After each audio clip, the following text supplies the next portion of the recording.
and I am privileged to have the opportunity to help guide our discussion today. I've been a member here at Orchard Ridge since 2018. Those words we just heard in the readings, do justice, love kindness, walk humbly with our God as we love our neighbors as ourselves, those are words that help define who we are as followers of Jesus. Many of us have learned a lot about racial injustice, especially over the past few months, and many of us struggle with the question, what can I do? So we have 4 people here today who've thought a lot about this and acted on it. There are so many options that we can often feel overwhelmed. Dan, Vance, Zip, and Helene have chosen lanes where they can help move our society a few steps closer to the vision of a beloved and just community. So I'd like to start with Dan Miller. He and his family joined Orchard Ridge in 2018. He owns Mad City Dream Homes, a RE/MAX realty agency. And just a few months ago, he experienced what he describes as a wake-up call that led to finding his lane. So Dan, can you tell us what happened? Sure. My journey really began, and it really is just the beginning right now. A few months ago, when I had a friend and a coworker let me know about a Zoom call that was going on with Dr.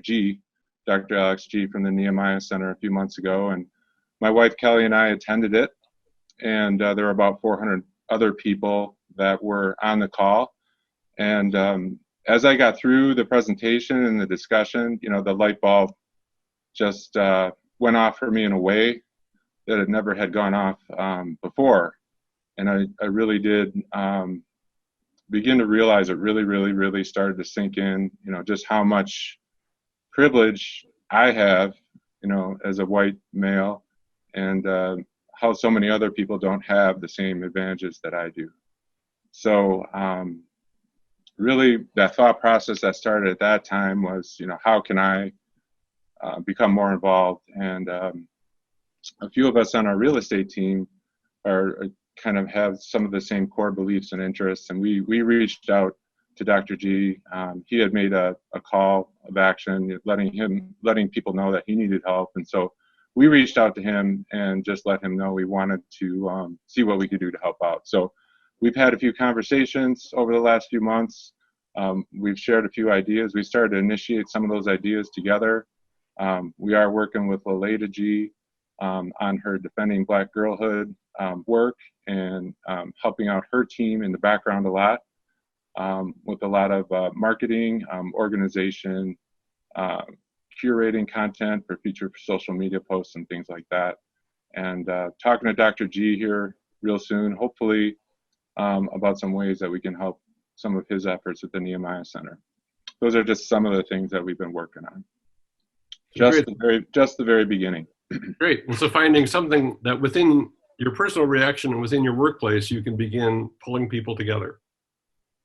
Yeah, and it's nice because we have a group of people that are aligned in the same way, and I think that's where I spend a lot of my time. So I was struggling with what can I do individually, and for me, it became more accessible and easier for me to do when I had a few coworkers that were wanting to do this alongside me and with each other. Great. So Vance Ashby, you've been around Orchard Ridge for a number of years, and you've worked in many arenas, the Madison Schools, the Department of Public Instruction, the Wisconsin Historical Society, and you have found a way to use your position in all of your workplaces to nudge people on issues of racial justice. So could you tell us about a project you were working on where you had a chance to do that? I was asked to clarify components of a document my team had submitted to an executive board of a statewide organization. This organization was tasked with the building of a $120 million project. Of the 12 people at the table, I was the only person of color and one of 2 women. After a brief review of my report, which included programs for a kitchen, a member of the board sarcastically said, "I hope you don't cook something that I can't pronounce." My response was, "Such as lutefisk?" There was a quick grin from the director of the organization and smiles from others at the table. In that same year, I obtained a $1 million donation for the said kitchen. That is how I used my proverbial seat at the table. Yeah, and that notion of having a seat at a table and using it to call people when they're sort of being a little bit unaware of what they're saying is one of the ways I think you've made a difference in a lot of different places. Thank you. I think having a voice is important if it's used appropriately. I try to diffuse it with some humor so people aren't taken so much aback. But I want to make sure that microaggressions aren't overlooked in conversations. And my voice at the table helps to bring that to the surface. So Zip Nguyen, you joined Orchard Ridge in 2018 as well. It was a great new member class that year. And you've worked as an educator for many years, including your job now at the University of Wisconsin-Madison School of Education, where you are the Director of Professional Learning for WIDA, which provides resources to multilingual learners. And your team has been engaged in some deep conversations about race. Can you tell us what's emerged from that? Yes, I joined WIDA, which is the organization within the School of Education, about 2.5 years ago. And I feel very fortunate to be working for an organization that is really conscious about social justice. 2.5 years ago, WIDA actually had pulled together a group of people called the Change Team with the help of the YWCA here in Madison to actually work on a social justice value, among which is the fight for racial social justice. And as part of our conversations and working on ourselves, we have done book studies, we have had courageous conversations about race and our own identity. And when everything sort of blew up in the past few months, there was a need for us to actually create safe space for members of Black and Brown communities to kind of come together and talk about their feelings and their concerns, and then also our white colleagues to have their own safe space in order to talk about what they are learning and what they are concerned. And so we create what we call the affinity groups, and that have been going on really well. People felt like they needed that safe space in this turbulent time to be able to speak their minds and their hearts. And what's interesting to me is the conversation, even though we all are witnessing the same thing out there in the world, we actually react to those events quite differently. In the white affinity groups, as it was reported to me, people are very concerned, people are learning a lot, people are indignant about what's going on. It really caused a lot of self-reflection on our white colleagues. But then in the affinity group of Black and Brown folks that I belong to, there's this heightened fear for oneself. And there's a sense of rage that I think we understood among each other what it feels like. And I think having courageous conversation, both within groups of people that you feel comfortable with, as well as across groups, is really important at this time.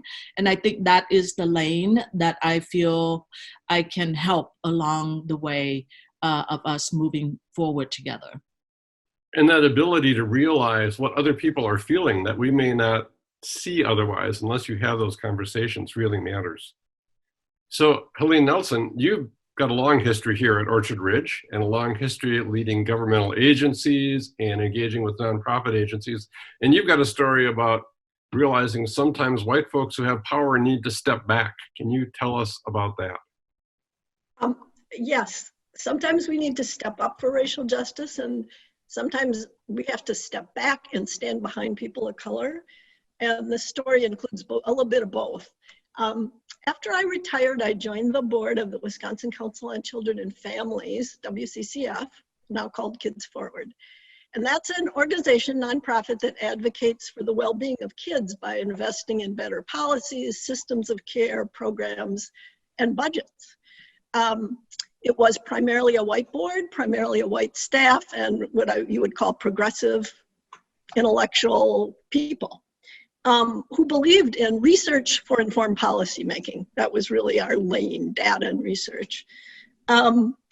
We knew about the big gaps in well-being of kids of color and their peers, in Wisconsin and their families. And we decided, using our data tools, to do a deep dive. And you probably remember the 2013 Race to Equity report, which we published for Dane County. You know, I was personally not surprised by the data, but what really surprised me was the response of a lot of the white community.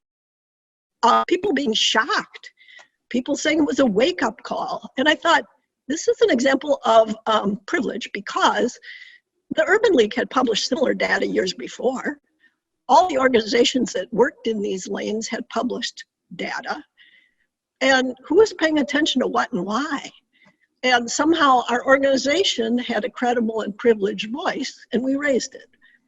But at that point, the question is, what are the solutions? What do we do here? And this is the point at which our organization stepped back some.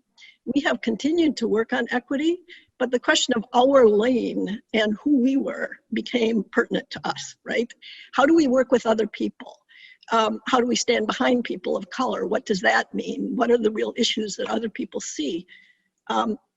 And all that was complicated because, frankly, the political environment meant policymakers were less interested in facts and evidence-based research about the effectiveness of early childhood education or economic well-being of families as a platform for families to thrive and raise their kids. So we really needed to look at ourselves.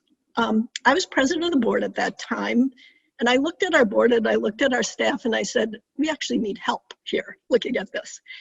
So I begged a former colleague from state government, an African-American professional, to lead a team that had a majority of people of color, Black and brown people, and expertise we simply didn't have, to say, what should our organization strive to be? What do we have to offer? What don't we have to offer? What do we lack? How do we work with others? Is our mission in the right box here? And how do we need to learn and grow? And they hired, this team hired an African-American consultant in equity. And we basically had our staff and board moving alongside this group. There were several of us, including myself, on the group. The final report really called us to change. And what I will say is, we got a report we couldn't have gotten ourselves. We got instruction on the need to change, how to change, and we're in the midst of still working on it. So I will say, this isn't quick and it's not comfortable, but you look at where you are, and I was in an organization that had gifts to offer, but it also had limits. And we are in the process of becoming an organization that really can not only ally with, but do real contributions to the well-being of policy and system change. But to do that, we had to change ourselves. Sure. And I think that it reiterates that when we're talking about being in a lane, we're not in a lane for a sprint. We're in a lane for a long, long marathon here. So we've heard each of these stories about ways you've each done something, but a lot of you have done more than one thing. And I wonder, in the last 2 minutes or so that we've got here, can you talk about, just briefly, what's one other thing that you're doing? And Helene, I know you do many things. What's one other thing you'd like to highlight? Well, I talked about the balance between stepping up and stepping back.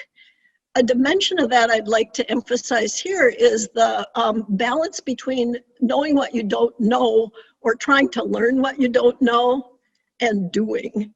A lot of us get anxious about, oh my God, look at the problems. We have to do all this stuff. And we might not know what we don't know. You know, my favorite expression for myself is, I'm clueless about what I'm clueless about, but of course, so are you, you know. And so I'm trying to balance in very assertively personal growth and learning and in community with others, and try and work on this in some constant way. At the same time, I try not just to be a student in my own house, but to participate in some useful and relevant service. Great. That's it.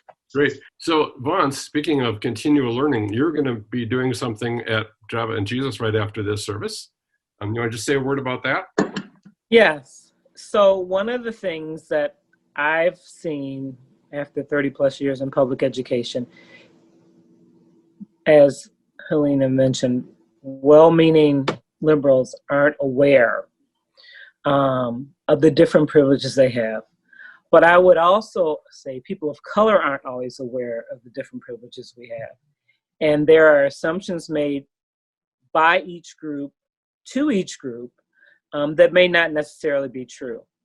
I distinctly remember when I started a particular job outside of Dane County, the director said, well, you and I share a similar experience because my family was poor.